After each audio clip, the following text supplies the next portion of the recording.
Habitat for Humanity tells me they believe the burglar was in it the first time through a hole in the ceiling, and the second time they broke in through the window. Mothers against distracted driving say turning your cell phone off is as easy as 1, 2, 3.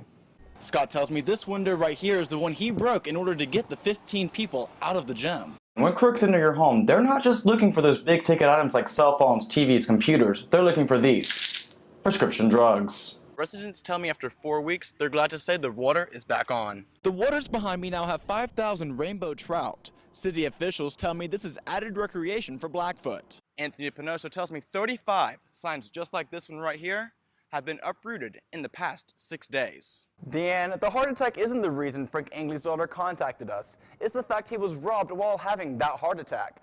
His daughter tells me she's disturbed someone would even do this. It broke my heart, honestly. It was sickening.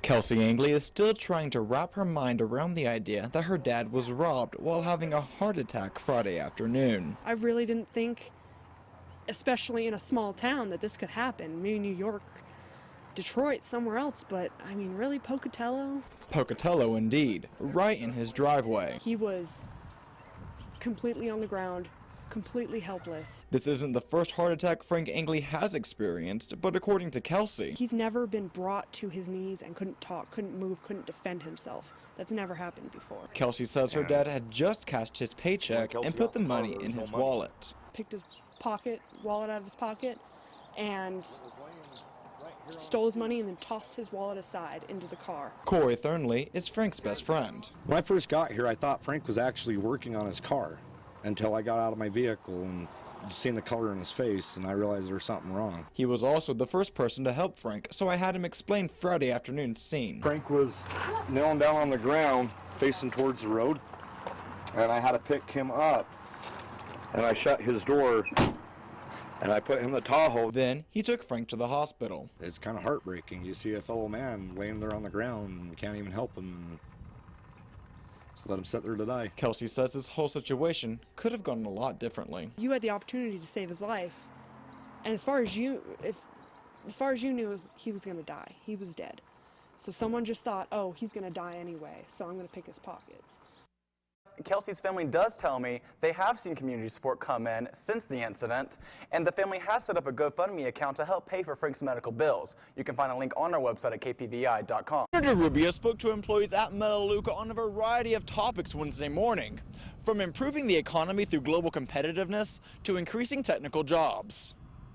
I don't want Americans to be, and I don't want people in Idaho to be afraid of the future. Rubio encouraged them to be optimistic about the future of America. He said investing in good-paying technical jobs would boost the middle class. We have an extraordinary opportunity before us. We just have to do it, and if we do, we're going to leave behind a country even greater than the one that was left for us. Rubio also touched on immigration. Born in Miami to Cuban immigrants, he has been an advocate of immigration reform, including stronger enforcement of current laws and modernizing the immigration system. Change it from a family-based one to a merit-based one so that people are admitted to this country on the basis of what they can contribute economically, not simply whether or not they have a relative living here. I also asked Rubio about Idaho and what role it could play in the coming presidential election with its solid Republican base. Rubio told me it could be particularly attractive to potential candidates during the primary. I think you'll see more potential candidates visiting here soon. I look forward to being back. As far as his own political ambitions, I asked Rubio if he wanted to announce anything special about a run for the White House. Well, we'll have an announcement on the 13th of April in Miami about our future plans, and I'm excited about the opportunity to announce that. But we have a few more days to go until we make anything formal about that. After speaking in Idaho Falls, Rubio traveled to Boise for another private event. Leaders tell me the vandals came in through this window after breaking the plexiglass with a rock. They were able to steal upwards of $12,000 worth of instruments and sound equipment. We have no way of covering it. Jonathan Ness is the lead tech minister for the Central Evangelistical Church. He tells me the church doesn't have insurance right now. So we're in the process of shopping for insurance right now for future security purposes. The bus's windshield wiper lay on the ground and the back window has been knocked in. We have to repair a bus. It's illegal to drive. It's been scrubbed away now, but just a few days ago, this desk and this green wall had the number 666 drawn across the surface. Bibles were torn and ruined, and olive oil was poured over carpet. We're here to help everybody. We're here to give you the message that we love you. Ness explains that even with the damage and loss, it didn't stop them from holding their Sunday service. We got a console together, we got everything up and going, and we had a powerful, amazing service. I spoke with the church's senior pastor, Jose Favela. He isn't letting this burglary get his spirits down. I felt really sad, but I also kind of felt the Lord speaking to me, Jose, they can take everything, but I'm still with you guys.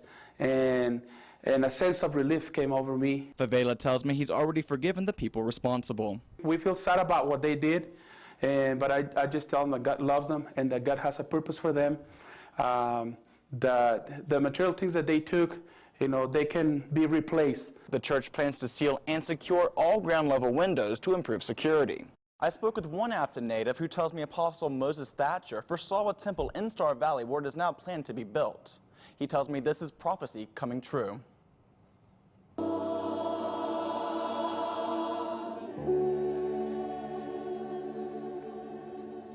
We always thought someday there might be a temple here, we just didn't know when. Alan Chadwick lives in Afton. His house lay below this star on the mountain. Chadwick grew up hearing the prophecy of a temple in Afton, but he didn't expect it in his lifetime. He didn't say precisely where it was going to be, and our property where we lived was called Temple Bench Hill for many years, and when they announced the temple, we offered the property to the prophet, but they ended up picking this place out here, I guess a little bit further to the south. Mikkel Allred is the chairman of the groundbreaking ceremony. It only took him 8 weeks to put this ceremony together and draw thousands of people. It was an incredible day. It was a powerful day to feel of the spirit that was here. The ceremony ended with church officials turning over the ground with golden shovels and then inviting the public to come forward and do the same thing. It was a great feeling to be among people that love the Lord. This was Gail Zuniga's first groundbreaking ceremony. I asked her what she enjoyed most. The dedicatory prayer.